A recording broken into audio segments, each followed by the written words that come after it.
Hi everyone, welcome to part 3 of this little mini-series on the opposite wing attack, part of my middle game idea number 5, top 10 middle game idea number 5. In this game was played in 2011 at the London Chess Classic between Hikaru Nakamura and Viswanathan Anand. Anand has the white pieces, Nakamura has the black pieces, and he's playing his favorite King's Indian defense. We have the pointing rule once again in operation here. We can see that black should be setting up for a kingside attack, and is. And white is planning to play on the queen side. And Anand plays the move b4 here. Previously, let's see, on Shamkovich, Nejmetdinov, we had, not that move, we had knight d2. And in the game with Korchnoi against Van Wely, Korchnoi played knight to e1 here. But b4 is a very direct move, just getting on immediately with the queenside play. Hikaru drops his knight back to e8, and that's not the most common move here. You can also play knight to h5 here. It's slightly more common, but this is fairly common. It's just not the top choice. So Anand pushes on with c5. Hikaru pushes on with f5. That's the point of moving that knight, is to get those pawns rolling. Now this knight comes into d2. So this line with b4 has a lot in common with the knight d2 line. A knight f6, getting this knight behind the pawns here. a4, getting more pawns rolling on the queen side. g5. g5 is a little bit unusual. You can just play f4 immediately, but g5 is all part of the plan, and it's safe at the moment because this bishop is blocked by the knight, so it can't just grab that pawn. And the knight doesn't have any great moves, but it does hop into c4. And Hikaru played the move h6 here. After the game, he said this was probably a mistake. Basically, it just loses a tempo over the main line. I think he was trying to play something a little bit offbeat and get Anand out of his preparation. But basically, it just wastes a move.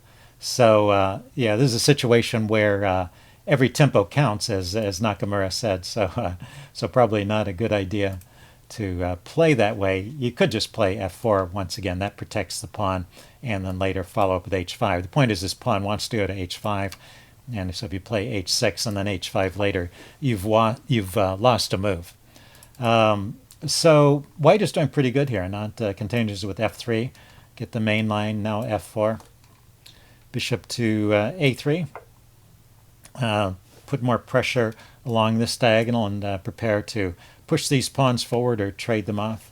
Knight to g6, bringing out another knight on the king side. So both sides are kind of proceeding with their plans and almost ignoring what the other is doing.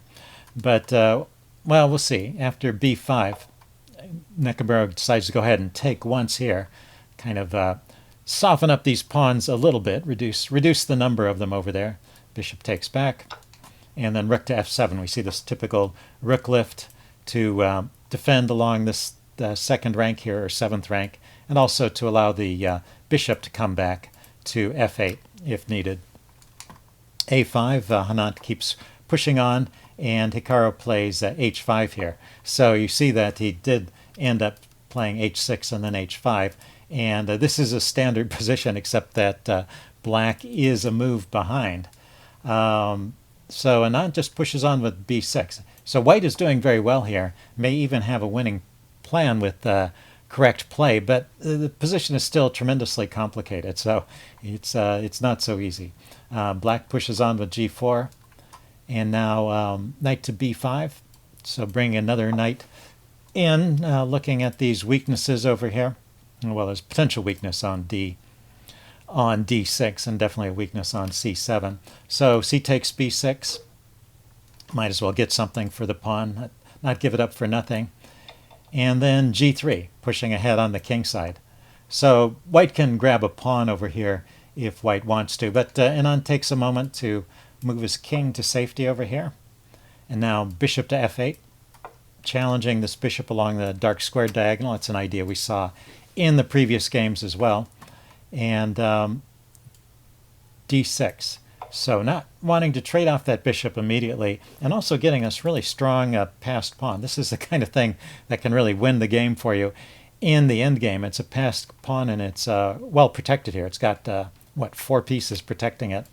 Nakamura plays a6, kicking the knight. The knight just hops into c7. Got a pretty firm foothold there on the c7 square. The rook moves out of the way. He's not ready to sacrifice a rook at this point. And then the next knight comes in, knight to a5. So Nakamura takes a move to get his king out of trouble. I think he was worried about potential pins along this sorry about that. Along this diagonal, the bishop might come out here and pin the rook. That's a problem that's been there since the this pawn has come forward. So something black had to take care of. So this bishop does hop into c4, and the rook goes to g7. Now this knight comes to e6. Okay, this knight is hopping around here.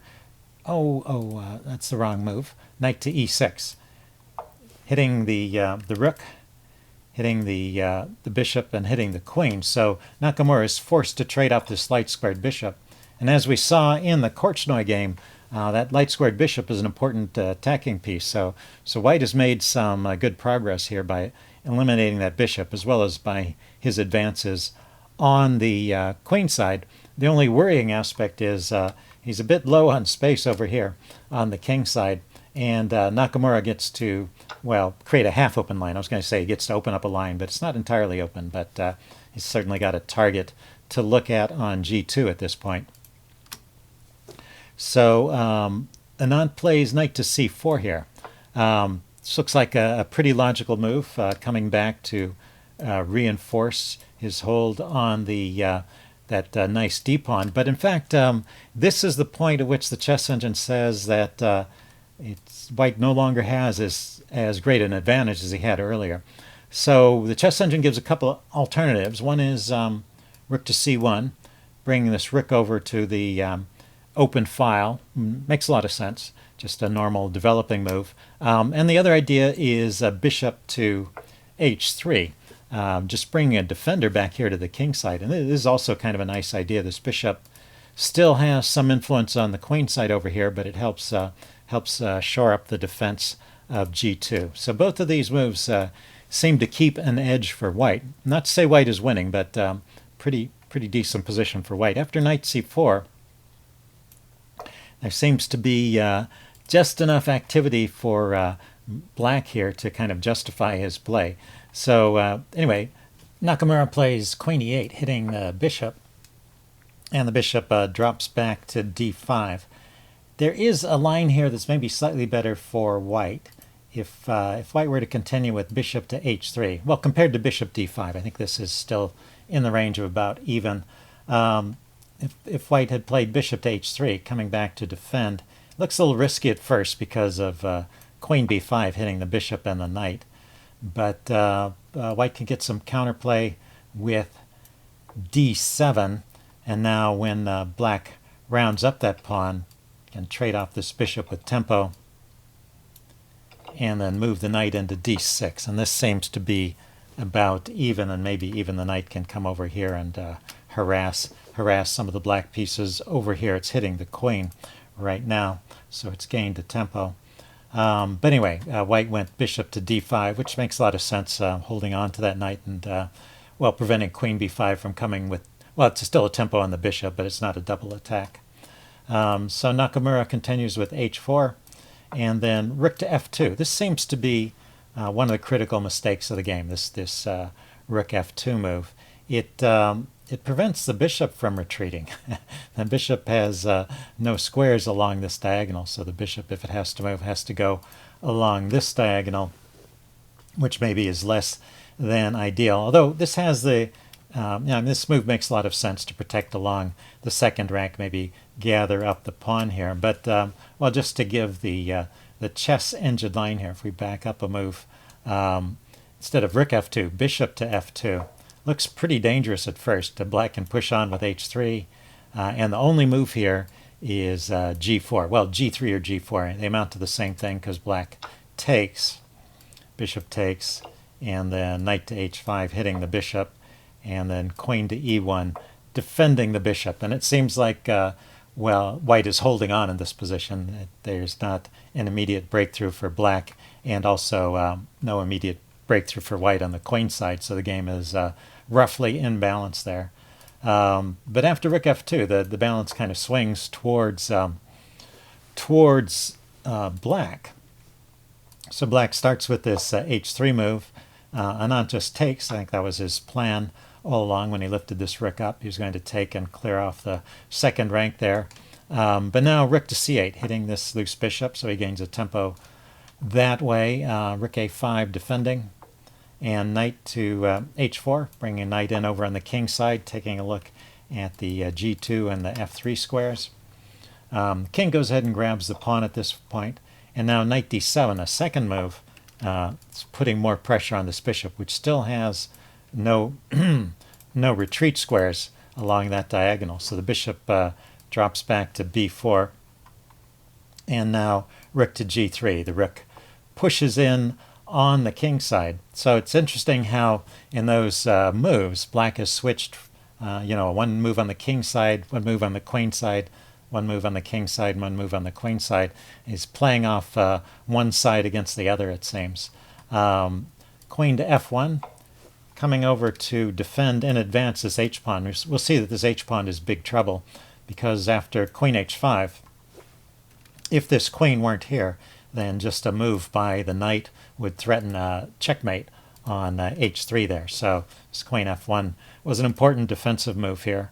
Let's see, after queen h5, rook to a3, this rook drops back to defend along the third rank. Also, there's a lot of pressure on this pawn. There were 3 pieces attacking it and only 2 defending it when the queen came in. And now Nakamura pushes on with a5. His idea is to push this knight out of the way so he can grab this pawn. We'll see that in action in the game. But there is a really clever move here that the chess engine finds that actually is winning kind of on the spot, although, well, I don't know, it's still complicated. But knight takes b6 is a winning continuation for black. So the first point is that the knight can't be taken, because rook to c1 is too dangerous. Again, it's this threat of queen takes h3 with mate. So the queen can't take the rook. Black will just get mated after that. And there's nowhere the queen can really move to. The chess engine is giving the move bishop to e6 as the way that survives the longest, because that brings another defender over here to the h-pawn. But that just loses the queen for a rook. So that's no good. So the best defense after knight e6, or knight takes b6, is bishop to e6 right away, defending over here. Then black can go ahead with the exchange sack. This is how the game went and sort of what he planned. Let's see, bishop takes back, and then he can take on d6. And after bishop takes, he can take this bishop. So what's the material now? It's a rook and 2 knights, and a queen, a rook and 2 knights, versus queen, 2 rooks, and 1 bishop. So black is still down the exchange, but this rook is under fire, the bishop is under fire, the rook comes over here to defend the bishop, and the knight hops into e3, and now there's actually a fatal attack starting with the move knight to g2, which blocks the queen's defense of the h3 pawn. And now there's no longer a light squared bishop to come back and defend, so there's no longer that safety outlet. That was just taken off in that series of exchanges.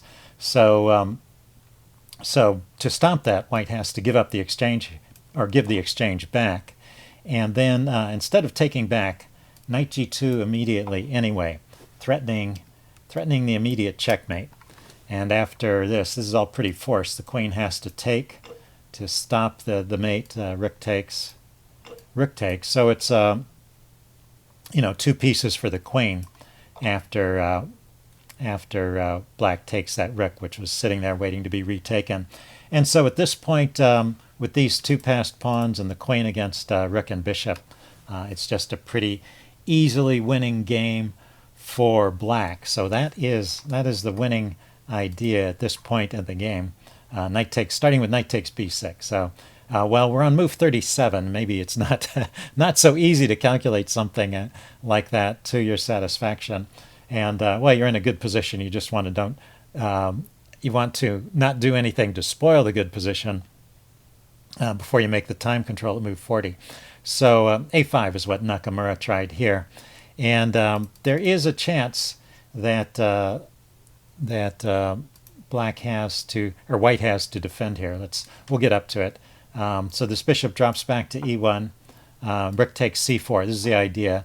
Take off that knight, and after bishop takes, grab this pawn. So you've eliminated the dangerous counterplay that white had on the queen side, and now you're kind of free to continue with the king side attack.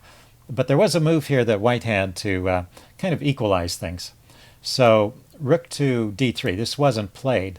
You might think it's a natural move, right? Rook skewering the two pieces, but actually that part of it doesn't work. So bishop to c5 is the response here, and you can't take the knight because bishop will take over here. And after bishop takes f2, we have knight takes f3 with check, and this is going to be winning pretty quickly here. Let's see. Yeah, the king, the rook is defended. Yeah, it's a forced mate. I was confused for a second, but the rook is defended by the pawn. The king is in check. It's got to move, and then the queen is coming in, or the rook is coming into h3.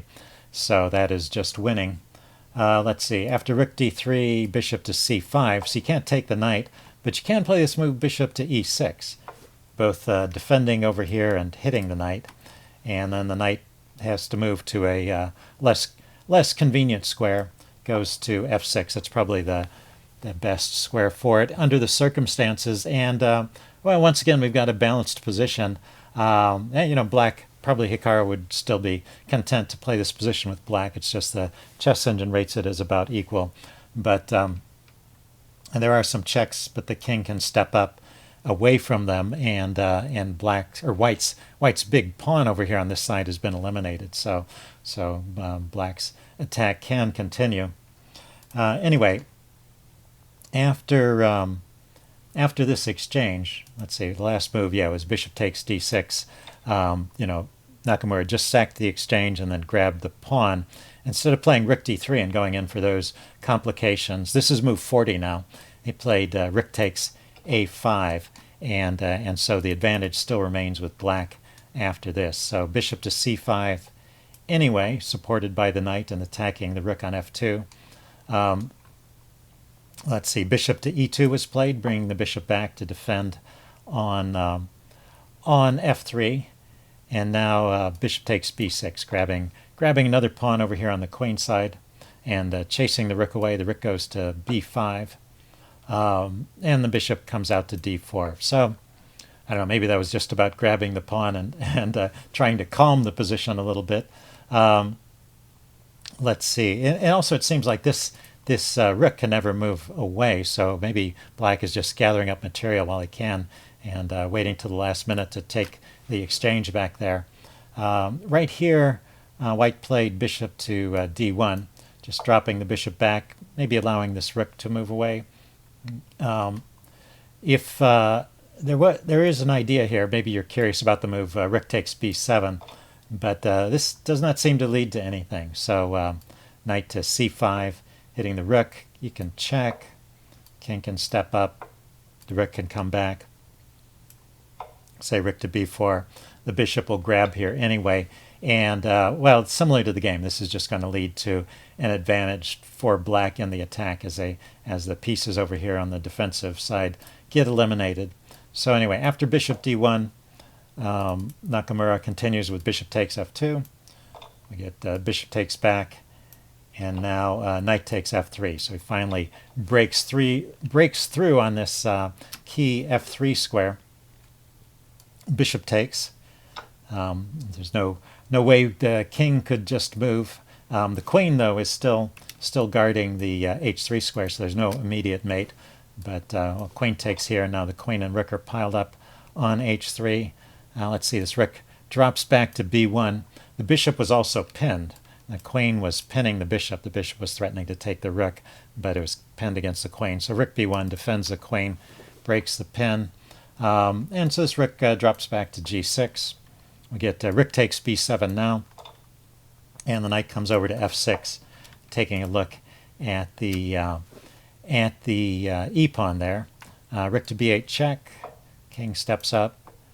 Rook to b7 check, king steps up, and white resigns. So basically the attack is just breaking through. There's no more checks and nothing left for white to do. Just to give a sample continuation, notice that this pawn is attacked twice, so it just can't be defended. Rook to b2 maybe is the best move here. It's the computer's suggestion, but then the knight can take, and then there just doesn't seem to be a whole lot that white can do here. The computer gives rook to a2, just kind of staying put here. The queen really can't move because it's got to keep control of this square. And, well, the rook and queen need to defend the bishop.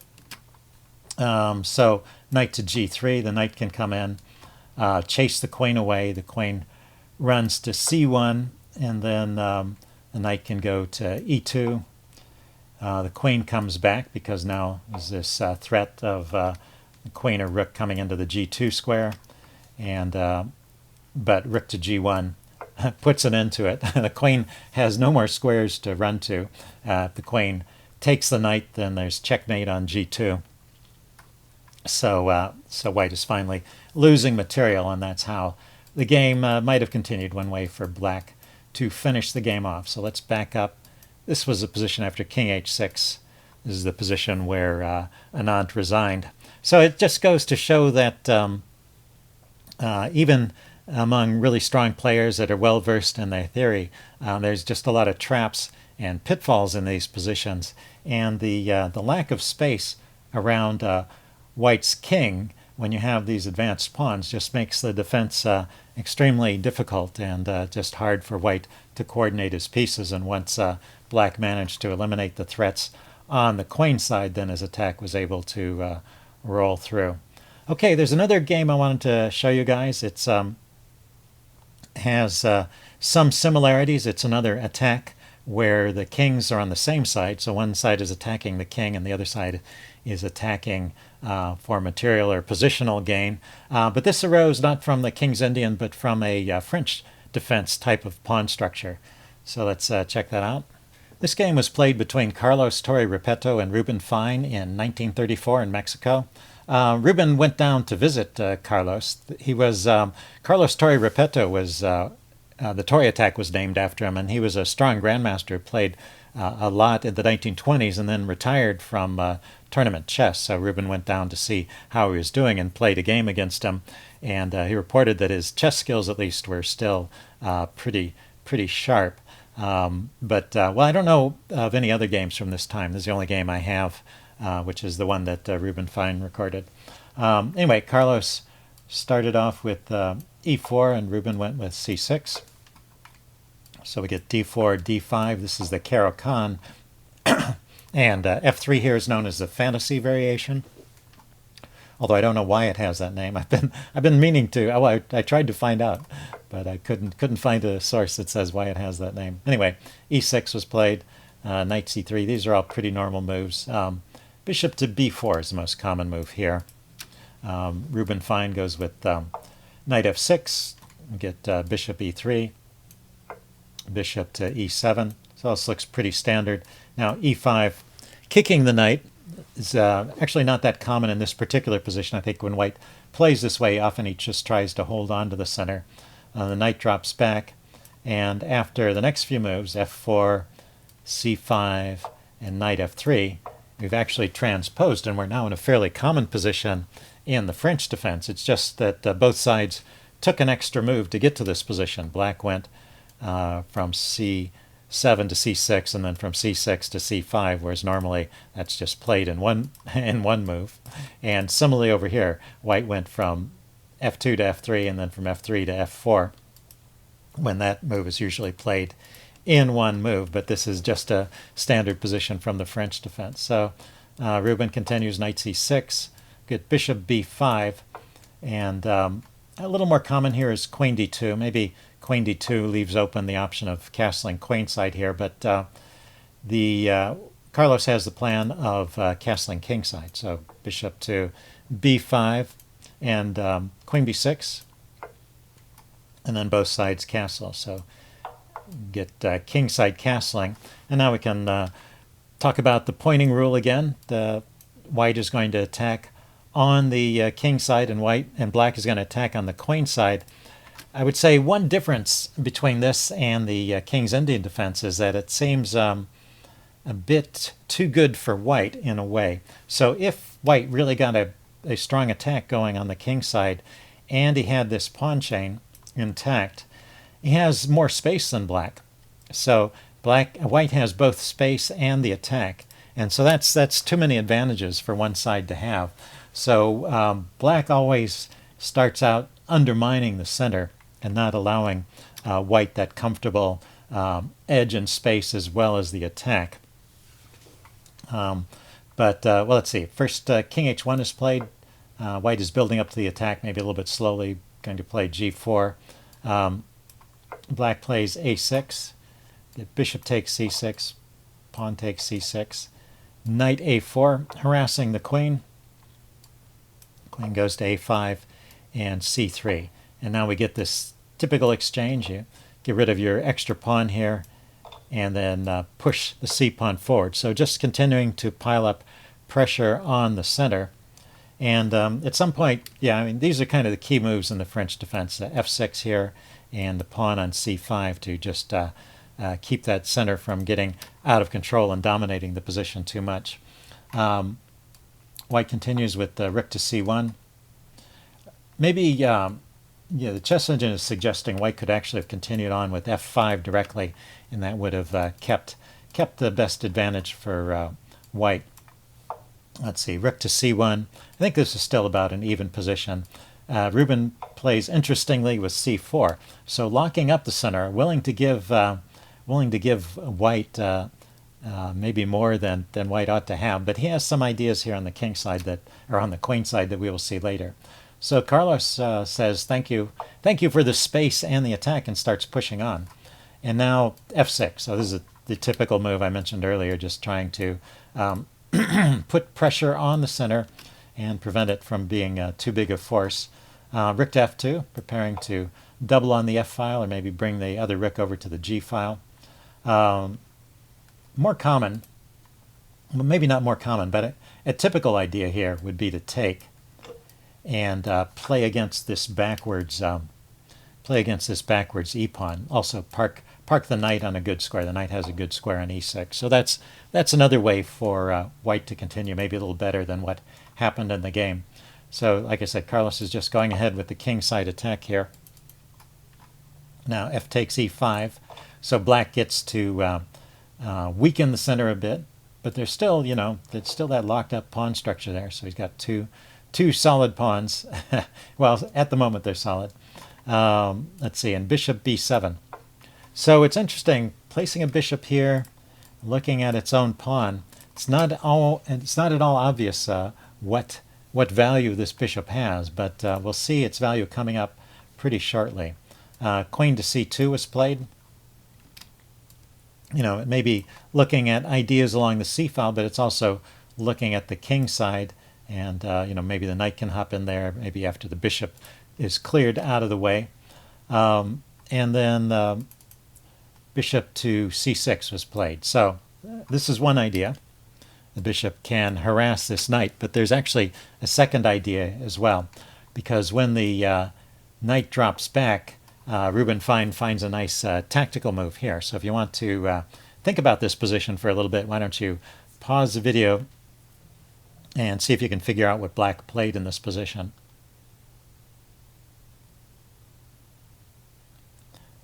Okay, I'm going to give the answer away now. It's a really nice move. It's knight to c5. Just placing this knight on a square where it seems like it can't be taken, where it can be taken, but in fact it can't. So I wanted to compare this. Let's back up one move. In the last video we had a game, Shamkovich-Nejmetdinov, and let's go back and take a look at that. We had a very similar move. So Let's back up a couple games here. Here we are. And let's go forward to the critical position. Yeah, it's black's move here. And if you remember in this game, black played the move knight to g4.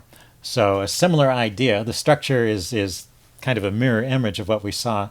Black here is attacking on the king side, whereas in the Rubin Fine game, black was attacking on the queen side. But he had a couple pieces pointed at the king. And the point I want to make is that this solid wall here is sometimes not as solid as it seems. And these ideas that take advantage of it or try to break it down in one way or another are often very important in these kinds of positions. So in this case, if that knight were to be taken, the idea that black had was just to take back with a pawn, open up the h-file, and also push these guys forward. And now there's this weak pawn here on e4 as well that white can target. But I think strictly the king side attack is enough to break through. Okay, so let's go back to our game, the game we're looking at today, and get back to that position. So we're on move 21 here. Yeah, just to back it up one step. So the bishop just came to the c6 square, and the knight hops back to c3, and the move knight to c5 was played. So it's the same kind of idea. You can place this knight on the square because if it's taken, this pawn can push forward, and it's not it's not that it's opening up a file. It's that it's opening up this diagonal, and the rook and the bishop are coordinating on that knight. So actually, it just wins a piece here one way or another. We'll see something similar happen in the game, so we don't have to follow that further. So knight to c5, it's better not to take the knight. Rook c to f1 was played here, so this defends the knight. So that tactic is not on, and the knight hops away, but it gets into this great square on d3, harasses the rook, and the rook moves away, and now the tactic is on again. Black can sack the knight here on e5, and well, it's going to happen this time.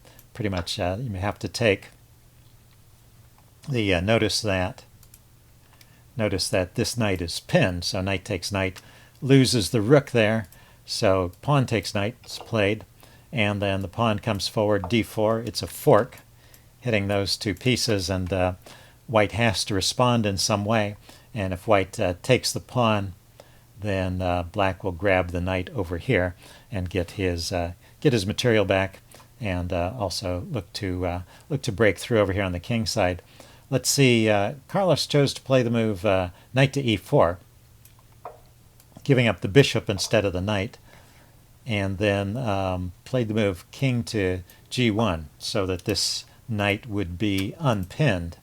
But the attack is just crashing through at this point. Queen to d5. Once this former solid barrier here in the center has been fragmented, then things can break down in a hurry. So there's pressure along this diagonal. Knight to c3 was played. The knight was hanging too. Queen comes into the d3 square and pretty much forces a trade of queens. But after the trade of queens, these two pawns are just too strong. Let's see. Rook to g3 was played, so it's getting out of the pin and protecting the knight.